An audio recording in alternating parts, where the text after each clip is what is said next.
In today's video, I'm going to teach you how to schedule email in Outlook Web.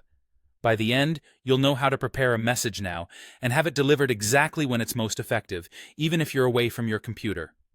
Start by opening your web browser and searching for Outlook on the web. Click the official Outlook link to reach the sign-in page. If you use this often, consider bookmarking the page so it's easy to return to later. Sign in to your account with your usual credentials. Make sure you're in the correct mailbox if you manage more than one account, so the email goes out from the right address. Once you're in, click New Mail. Enter your recipient's address in the To field, add a clear subject line, and write your message. If needed, use CC or BCC, attach any files, and double-check links and formatting. A quick proofread now helps you avoid edits after scheduling. Here's the key part.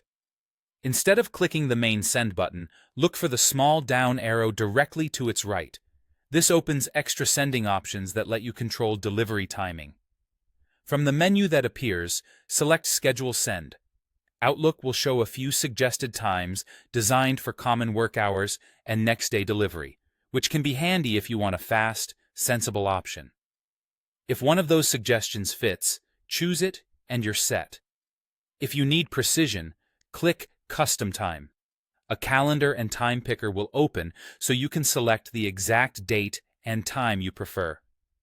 Take a moment to confirm the time zone shown in the picker matches your intended schedule, especially if you travel or coordinate across regions. When your time is chosen, click Send. Instead of going out immediately, your message is queued and stored in your Drafts folder until the scheduled delivery time. You can safely close your browser or even shut down your device. Outlook will deliver it automatically at the scheduled moment.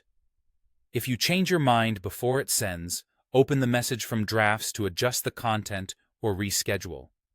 If you need it to go right away, remove the scheduled send and use the main Send button. Just remember, clicking the main Send without using the arrow will send the message immediately. That's it. You opened Outlook on the web, signed in, composed your message, used the drop-down next to Send, chose Schedule Send, selected a suggested time or set a custom one, and confirmed with Send. With this workflow, you can plan ahead and communicate at the perfect moment every time.